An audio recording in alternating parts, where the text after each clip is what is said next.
আসসালামু আলাইকুম। নতুন ভিডিওতে সকলকে স্বাগতম।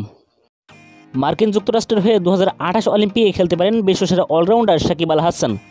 দেশের মাটিতে তার শেষ ম্যাচ খেলার ইচ্ছা থাকলেও এবার যুক্তরাষ্ট্রের হয়ে মাঠ মাতাতে দেখা যাবে তাকে, এমন সংবাদ উঠে এসেছে ভারতীয় এক সংবাদ মাধ্যম হিন্দুস্তান টাইমসে। বর্তমানে বাংলাদেশ ক্রিকেট দলের সঙ্গেই নেই সাকিব আল হাসান। তার ফর্ম নিয়ে প্রশ্ন ওঠার পর একসময় জাতীয় দলের অংশ হলেও পরে জায়গা মেলেনি।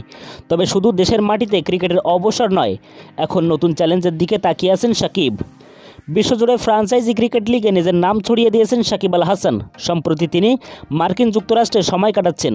এর মধ্যে তার বন্ধু ও শুভাকাঙ্ক্ষীরা তাকে নতুন পথে সন্ধান দিয়েছে 2028 অলিম্পিকে যুক্তরাষ্ট্রের হয়ে ক্রিকেট খেলার। সাকিব নিজেও বুঝতে পারছেন দেশের মাটিতে জাতীয় দলে ফেরা আর হবে না, তাই নতুন কিছুর দিকে ঝুঁকছেন সাকিব। তবে অলিম্পিকে খেলার আগে তাকে কঠিন পরিশ্রম করতে হবে।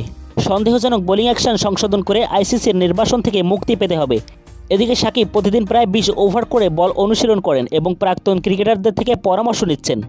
এমন পরিস্থিতিতে 2028 সালে লস অ্যাঞ্জেলেসে অলিম্পিক ক্রিকেটে অন্তর্ভুক্তি নিশ্চিত হয়েছে এবং সেই মঞ্চে সাকিবকে দেখা যেতে পারে বলে মনে করা হচ্ছে।